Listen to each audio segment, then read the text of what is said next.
C'est joli la vie. Donc, il nous reste à faire la paix. La maison est derrière, le monde est devant, je suis entre les deux. La maison est à l'image de l'univers.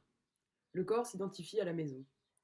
La maison est aussi un symbole féminin, le refuge et la mère et la protection. On rit, on pleure, on est vivant. J'y pense et puis j'oublie. La maison, c'est je suis rentrée, je n'arrive pas à me concentrer, je voudrais tout ranger. Quand je dis désordre, je parle d'un système avec lequel je ne veux pas vivre. À savoir, à l'entrée, il y a une sorte de masque, un moulage de visage auquel est épinglé un masque à plumes. Une main essaie de le toucher, ça dit je veux un câlin, va falloir le gagner, comment? On cueille des fleurs parce qu'on est amant.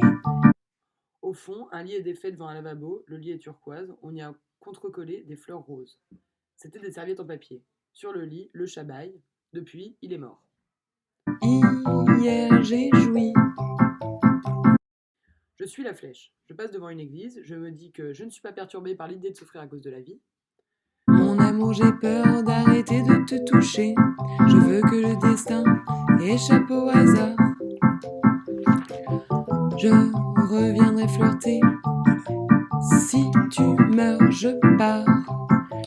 Je passe d'un si long moment à essayer de partir. Je crois qu'on ne part pas d'une maison, quelle que soit sa forme. On part de quelque chose dont on pense plus ou moins clairement « je suis chez moi ici ». D'ailleurs, on le pense pour des raisons plus ou moins claires. Je me dis volontiers, à propos du départ, c'est pour demain, j'oserai demain. De ma fenêtre, je vois 110 fenêtres. Ce soir, il y en a 21 allumées. J'ai l'impression qu'aujourd'hui, l'espoir est une chose très mince qui a pour condition des choses très épaisses. Si tu meurs, je pleure. Je voudrais essayer encore une fois de montrer clairement qui est insulté et par qui. Je voudrais insister sur le fait qu'il ne s'agit pas d'une question personnelle, mais d'une question politique. À propos de la tenue d'une maison, il faut toujours se rappeler que ce qu'on fait n'est pas important. On dit que le problème n'est pas un problème de fond, mais un problème de reconnaissance, parce que c'est très beau et très important de s'occuper d'une maison. C'est vrai. À cause des maisons, les femmes dans l'histoire ont été beaucoup plus près des réalités du monde, de la mort, de l'amour, du soin, de la vie. À propos des couples dans les maisons. Quelqu'un demandait « Mais qu'est-ce qui leur manque ?» Quelqu'un d'autre répondait « Il ne leur manque rien, ils ont ajouté trop de choses. » Je reviendrai hanter. Il faut en fait obliger les hommes à dire leur masculinité là où ils l'ont fait passer pour de l'humanité. J'en suis arrivée à la relation entre la maison, le manque, le mouvement et le sens. Ça n'a pas l'air d'être possible de trouver plus signifiant sur l'origine du lieu. C'était ce qui était mystérieux et à conquérir. Je ne sais pas comment ni pourquoi ce silence s'est installé autour de moi. Je ne veux pas être tenue à l'écart. J'oscille entre des relations de sens et des relations de fait. Mon amour, j'ai peur d'arrêter de respirer.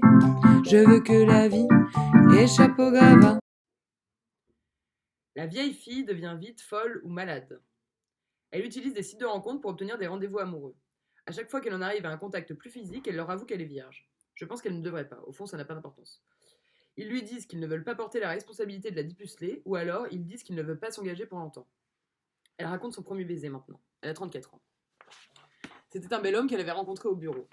Il l'a invitée à boire un verre. À la fin, elle est partie en courant. Alors au bureau, le lendemain, c'est lui qui l'a embrassée. Elle a dit que ça avait un goût sucré, qu'elle a décollé, qu'elle a perdu pied.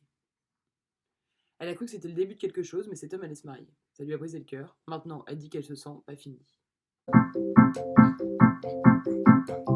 C'est pas que toi, c'est la joie.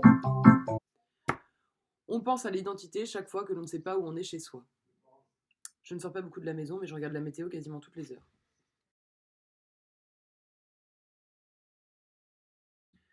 Je connais quelqu'un qui a du mal à se trouver un nom et elle pense que c'est un détail. Il faut l'oublier. Comme Alexandre, il est mort. Un garçon y habite maintenant. J'y serais restée, je serais morte littéralement. Parce que quoi? Sans manger, sans boire, à respirer l'odeur de la terre après la pluie, à boire le café, à regarder la vue, ce n'est pas vivre, c'est mourir de dispersion. Ça me plaît cette idée. Si tout était aussi doux que ce qu'on s'imagine. Être heureux, c'est stupide et sans imagination. Alors il vaut mieux le dire vite et mal. C'est la foi. Si ça ne tenait qu'à toi. Je ne veux pas d'un nouveau monde dans lequel j'aurai parfaitement ma place. Déjà, les faits ont été requalifiés en violence involontaire. Si j'ai pris le temps de donner ma version, c'est parce que je voulais prendre le risque de raconter la vérité sur ce qui s'est passé. Il fallait que je le fasse avant mon jugement pour que les gens m'entendent. Je suis un être humain. Je sais ce que c'est la prison. Une fois qu'on y a goûté, ça calme. Je me suis excusée déjà. La vie continue. Ce n'est plus la mienne, mais peu importe. Ils sont là, il faut se taire. J'ai compris la leçon, j'assume, j'en parle. Mon métier, c'est d'être moi. Pardon, je vais à la mer.